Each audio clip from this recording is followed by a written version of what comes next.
You know that feeling when you're staring at a spreadsheet, hoping, just hoping that somewhere inside those rows and columns is a brilliant insight ready to leap out and impress your boss? Yep, me too. Last week, we talked about the moment when I proudly marched into a meeting with a beautifully polished marketing deck, charts, benchmarks, attribution models, the whole shebang. And the CEO looked at it, looked at me and the CMO, and basically said, "That's great, but is it working?" Which, to be fair, is the question he should be asking. And it's exactly the one that we should be ready to answer. But that moment was a gut check. It reminded me, and maybe you, that most of us were taught how to report on data, not how to translate it into meaning. And definitely not how to build a story from it that influences decision making. So today, we're going to fix that. We're going to talk about what your data is trying to tell you because it is saying something. And when you know how to listen, the story starts to come through. But, and this is important, not all data stories are the same. Some tell you you're right on track. Some surprise the heck out of you. Some are low key shouting, "Danger, danger ahead." And some are full of potential just waiting for you to take notice. On this week's SpinSucks podcast episode, we'll discuss the 4 types of data stories every marketer should recognize and how to use them to guide strategic action and, yes, even earn more budget.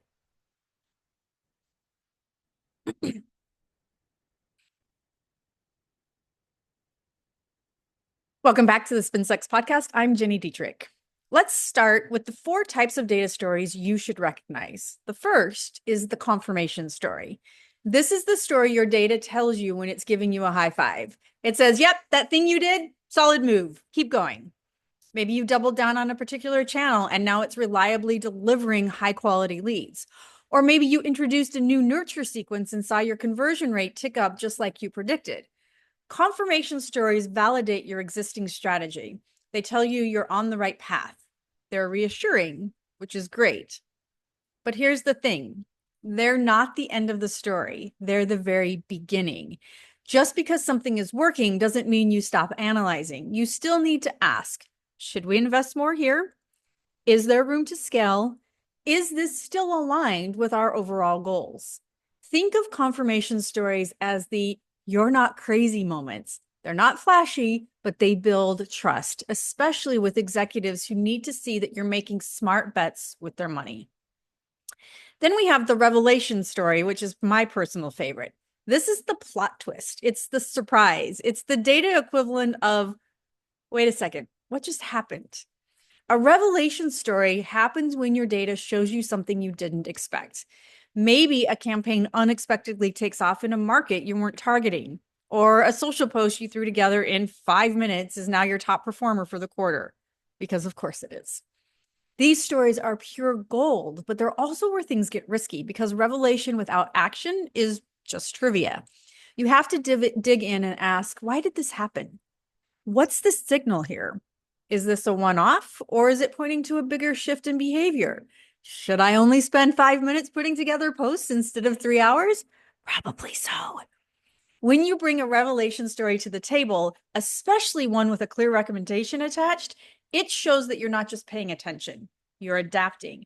And that is the kind of insight that earns influence. Then comes the warning story. This is the story we don't want to find, but we need to find. Warning stories say, hey, heads up, something's not working here. And if you don't address it, you're going to have a bigger problem later. Maybe your engagement is sliding, or your best performing content is starting to plateau, or your cost per lead quietly crept up to 20% while everyone was focused on the rebrand or the website launch. These aren't always dramatic red flags. Sometimes they're just little signals, a trend line that's bending the wrong way, a funnel stage that's getting stickier, a metric that used to be reliable but now feels off. Your job is to spot those shifts early, not so you can panic, but so you can plan. Bring these stories forward with solutions, not just problems. Say, hey, here's what's happening. Here's what it could mean. And here's how we get ahead of it. Executives don't need you to be perfect, but they do need you to be proactive. And then finally, we have the opportunity story. This is the fun one. This is the one where your data turns into a light bulb over your head and says, hey, woohoo, we could be doing more over here. Opportunity stories are the ones that say, this is working and we haven't even maxed it out yet. Maybe there's a topic your audience can't get enough of and you've only scratched the surface. Maybe one asset is quietly driving demo requests at 3 times the rate of everything else. Maybe there's a segment you've been ignoring that is suddenly showing signs of life. When you find one of these, don't just smile and move on. Build the business case, show the upside, tie it directly to business goals, your revenue, your retention, and or your margin. That's how you go from here's something interesting to here's something we should absolutely prioritize.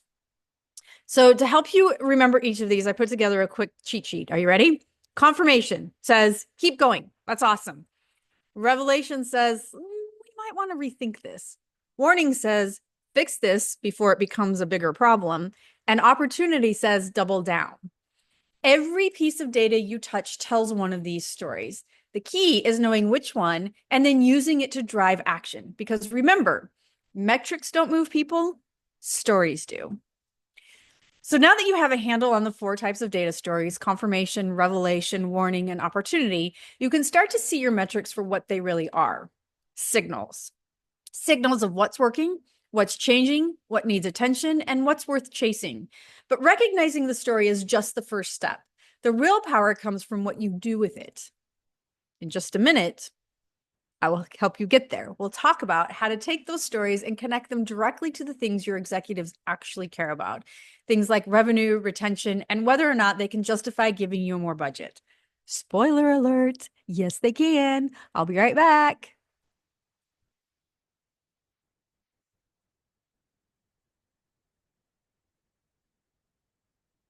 Okay, so before the break, we discussed the 4 types of stories your data might be trying to tell and how recognizing those can completely shift the way you appear in a room. Now let's discuss the part that really separates the pros from the PowerPointers, telling that story and making it matter to the business. Because identifying the insight is one thing, translating it into a language your executives care about, that's where the real influence kicks in. And here's how you move from here's what happened to here's what it means and here's what we should do about it.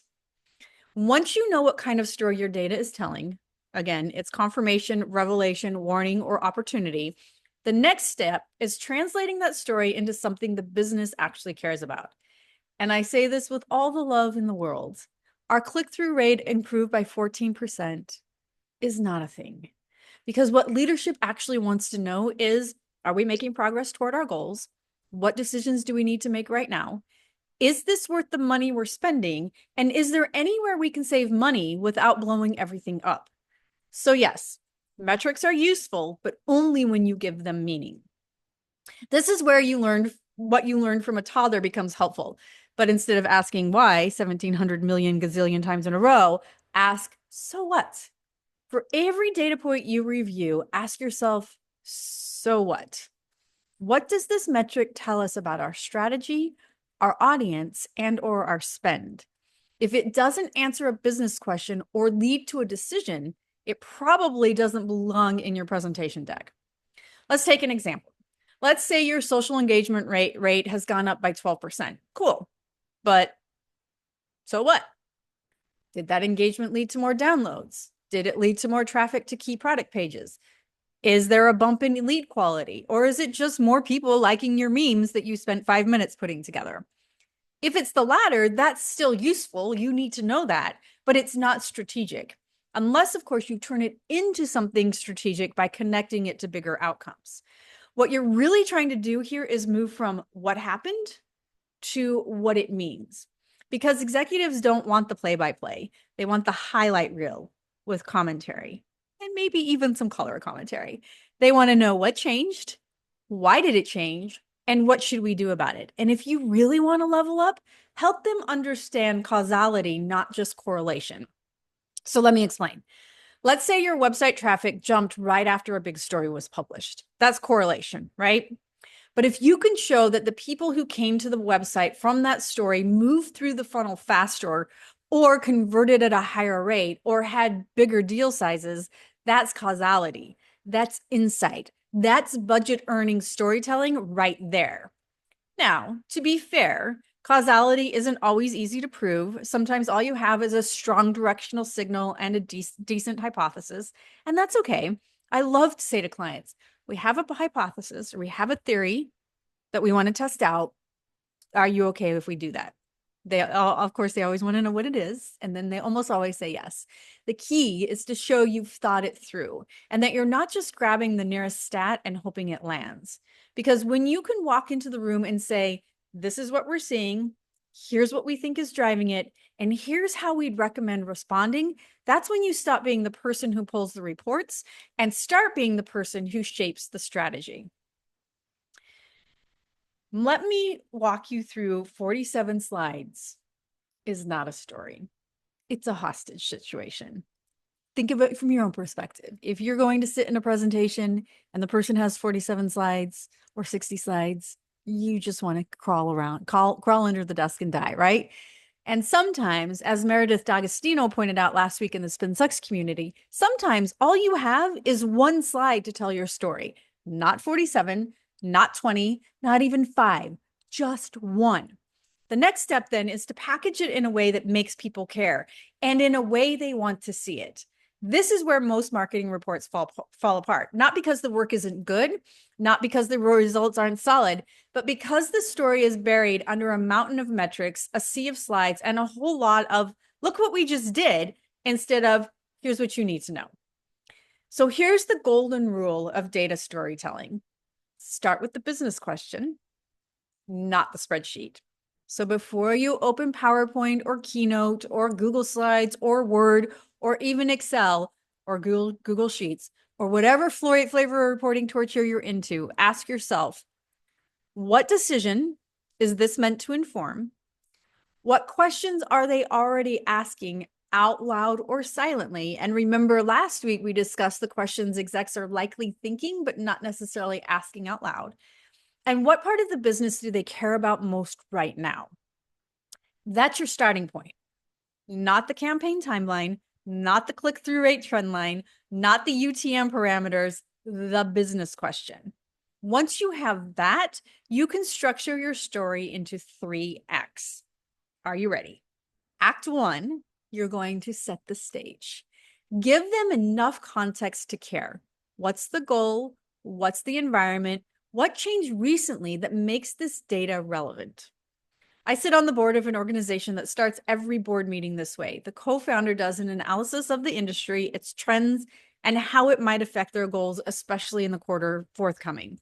It's a nice way for him to set the stage and help us, the board members who are not industry experts, understand what's at play at the very high macro level. The same goes for your data storytelling. This is your, why should I be paying attention to this moment? Do not skip it. Executives are busy, they're distracted, and they're not living inside your dashboard or your head for that matter. You have to meet them where they are. Okay, so you've set the stage. Now, Act 2 is to deliver the insight. This is the what the data reveals and why it matters part. Not every detail, just the ones that tie to a decision, risk, or opportunity. Focus on clarity. Use simple declarative sentence. We saw X, it means Y. We believe it happened because of Z. You're not trying to impress them with complexity. You're trying to arm them with understanding. And then Act 3 is you get to deliver the payoff, right? This is the big finish. This is the, here's what we recommend and why it matters now moment. Don't bury it on slide 47. Bring it forward. Make it obvious. And for the love of Thor, make it actionable. If your story ends with, so yeah, that's what we found, you've missed the point. A great data story ends with a recommendation, a clear next step, and a decision point. Even better, offer options. Based on this, we see 2 paths forward. We see either A, increase spend and scale what's working, or B, pause and reallocate to where we see early traction. At the end of last year, our paid media lead came to me and said, the Google ads for our client aren't working like they used to. I'd like to take some of that spend and reallocate it to boosting some of our higher performing content and see what happens. We talked through how he would present that to the client and what the recommendation would be and why. He told the story in one slide and the client quickly said, do it, I trust you. When you do this, you're not just informing, you're guiding. And a quick word on visuals. They should support the story, not be the story. One well-labeled chart showing a clear trend is far better than 6 dashboards with competing color palettes and font sizes that make your eyes bleed. One of my colleagues said to me a few weeks ago, Jenny, I know you love your primary colors, but I do love my primary colors, but the inconsistency is making my head hurt. Okay, point taken. Remember what we said last week. You're deep in the garden, you're pruning every plant. Your executive team or your client is flying overhead in a helicopter looking for fires. Don't show them the flower you lovingly watered for 3 weeks. Show them the smoke or that there is no smoke. Your data is never just a list of numbers. It's a story, one that can confirm your direction, reveal something new, warn you of a brewing problem, or show you where you have untapped potential. When you recognize the story your data is telling, translate it into business results, structure it clearly, and make it relatable, that's when things start to change. You stop being the person who reports the news. You start being the one who influences what happens next. And we're just getting started. Next week, we're going to bring it all to life. I'll walk you through a real-world example of turning a messy pile of marketing data into a compelling narrative, one that changed the trajectory of a campaign and helped a client make better decisions. We'll also cover how to handle uncomfortable or contradictory data, how to turn insights into action that actually sticks, and how to make your story land with the people who matter most. Until then, your homework is to look at your latest report and ask yourself, what data is this trying to tell? What is my story in there, my confirmation, warning, whatever story? And how am I going to tell that story in 3 acts? If it's not clear yet, that's okay. We'll keep building those storytelling muscles together next week.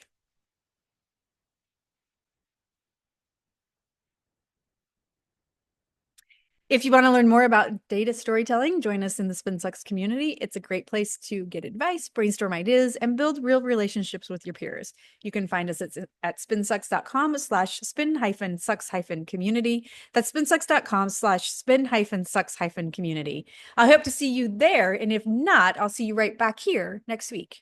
The Peso model is a registered trademark of SpinSucks.